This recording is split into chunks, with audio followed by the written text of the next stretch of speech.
greatest challenge in both art and life is the same: how to be you and how to be free.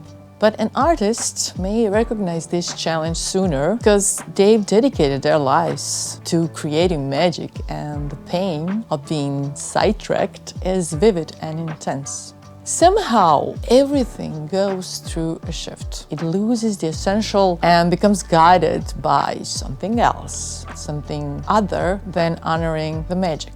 We are all born as little innocent babies, and over time, we are transformed into less joyful, pure, and honest. And the same process happens to our relationships and even art.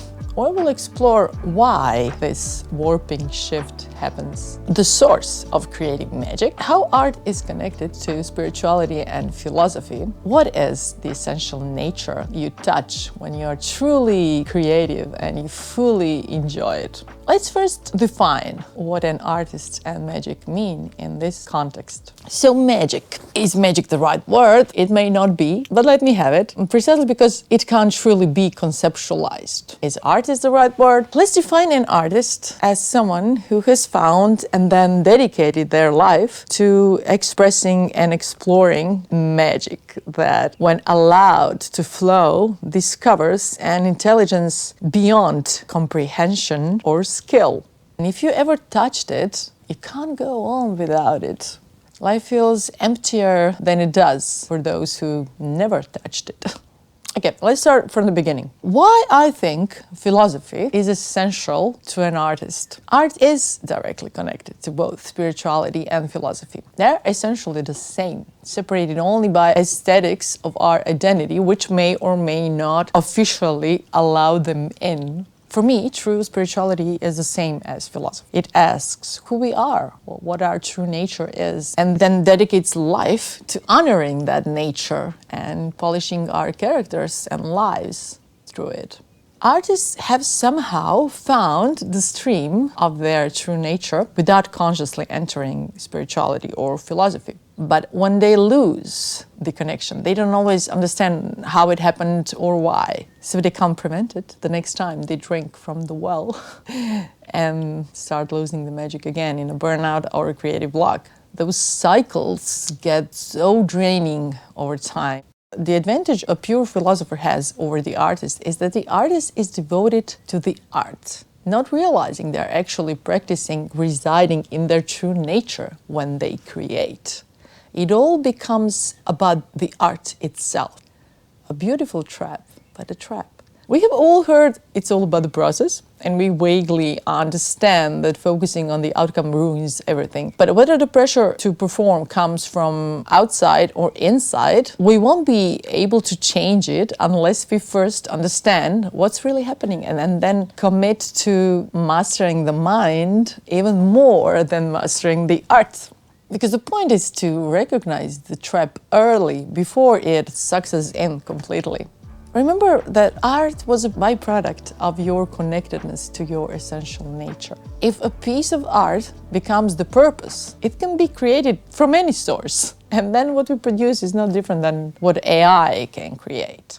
It might be why so many songwriters have a brilliant first album and then lose the magic in the next ones. Success is tricky, but even wanting success is just as tricky. Ask yourself why you even want success with your art. Why do we want money, wealth, recognition? If you keep asking why again and again, it all comes down to one thing: freedom, peace, which to me are the same. Living the way you want, freedom to be yourself, at peace with yourself.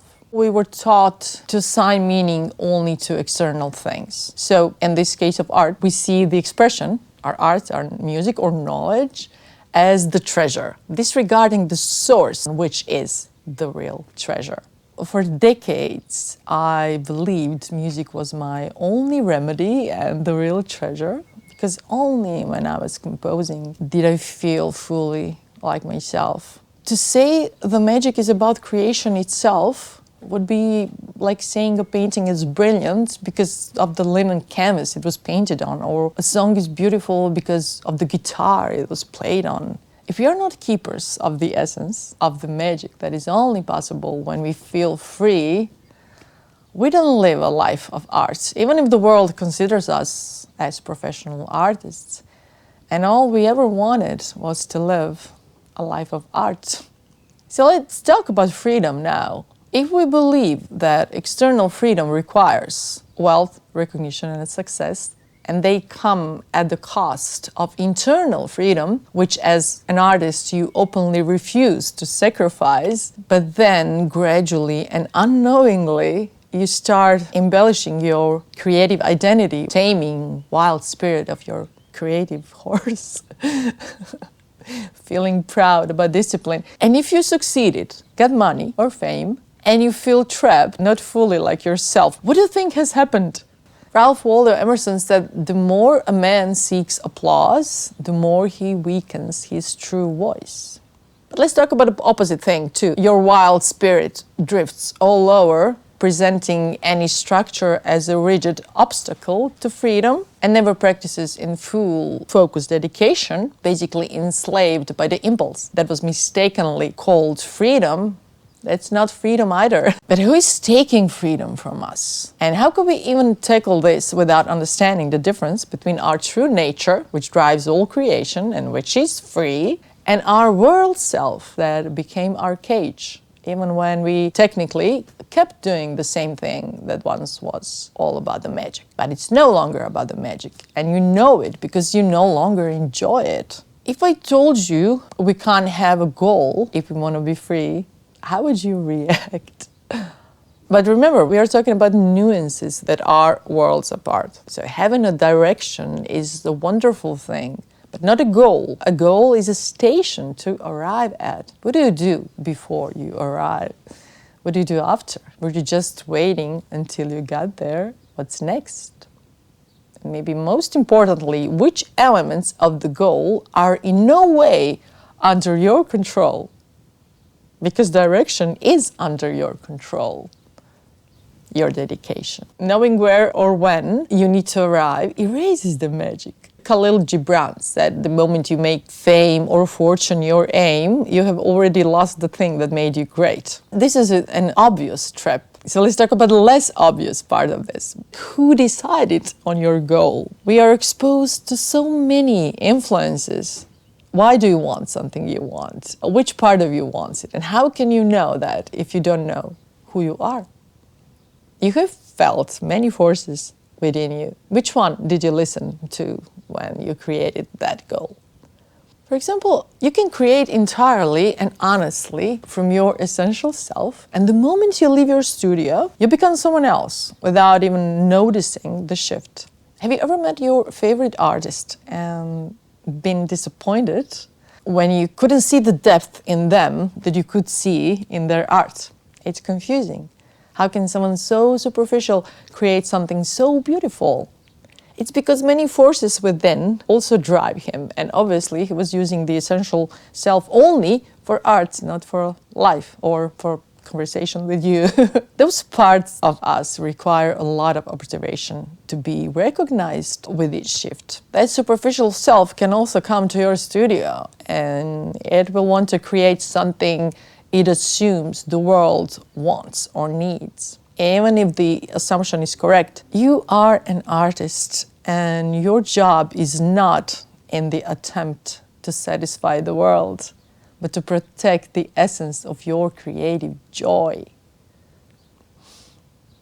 To be brave and rebellious, maybe, is only to want what's essential and nothing more and nothing less. To be yourself. Internally, no one can force us to go against the will of our true nature. I'm not talking about egotistical arrogance that refuses to adapt. That's the will of the immature ego. And this is why this topic gets confusing, because if you identify with everything that comes to your mind, how will you know its source? Thoughts and ideas and our dreams, everything may come from your true nature, and it can also come from the world and your ego. And here we are, back to the mastery of the mind and philosophy, distinguishing those forces and influences. And if you truly want to honor the art, it must be free. And it can only be as free as you are. But if you have a goal to create something only to be perceived in any particular way, you're not free. You're then a puppet of your ego, who is the puppet of the world. Seneca said, ambition is only the shadow of a dream when it is shaped by the eyes of others. If the idea of freedom and mind mastery seems abstract and irrelevant, please check this video in a few years. If only I could have sent this video from the future to my past self, who was eager to succeed externally, I would tell her, you will succeed and you will love the thrill of it for a while, and it will trick you. Whenever the magic is exploited and gone, please remember the process. It goes like this. So you drink from the well, connected to your true nature. No one knows your name. You playfully create what you want, and it feels incredible. Then you create a goal with it. You want to get something with it. At first, the magic becomes more focused rather than being dispersed by endless possibilities. And in this focused shape, it is even more intense. Due to a goal, ego joins, which fuels the excitement. And if you could be like this every day for the rest of your life, you would end up on the moon, driven by your internal rockets. You're creative, productive, efficient, unstoppable. You can't stop, even if you want to.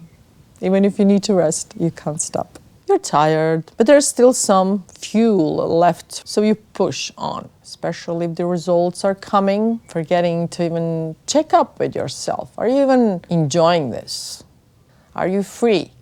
Maybe the goal is reached, maybe not. Either way, you shifted the source from which you fuel yourself, and you've forgotten the magic.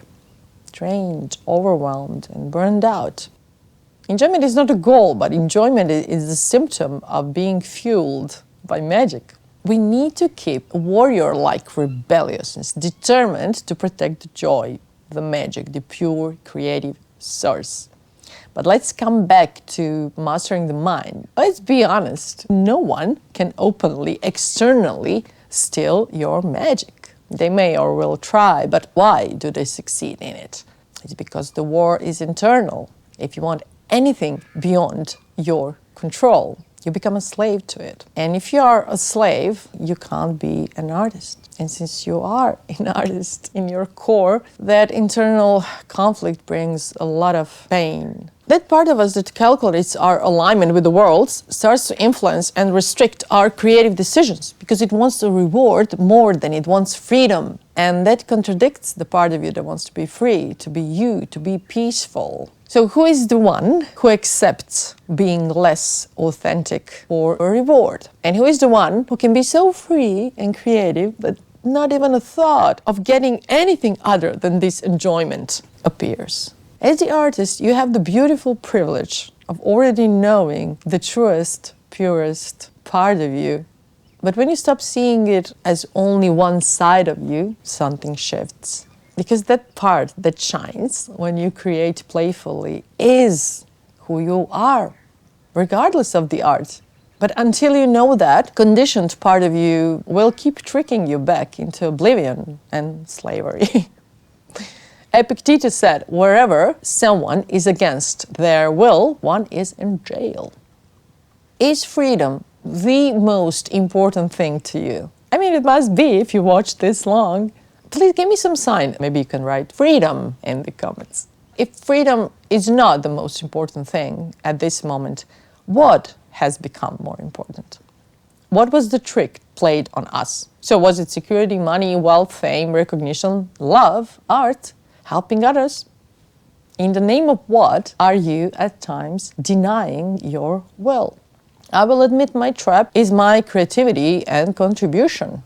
So why did I call these beautiful things traps? I can't stop even when I want to, even when I don't enjoy it anymore. Just like we said in the beginning, warping shift happens with everything. Because the moment something becomes a rule, even your personal rule or an idea to live by, it is yet another trap, another prison. For me, success is to fully live and express the essential nature without warping it. And that can only be done if we are riding waves as they come, aligned with the magic of the moment in direct reality. If the wave becomes a concept, a rule, or a goal, what is life then when there's no surf? You have to be here all the time, here and now, aware, observing it. This was a long video, so we'll continue next time. In the next part, I want to talk about identity, the central prison we live in, and alternative to it. I also want to explain authenticity and discuss what is true freedom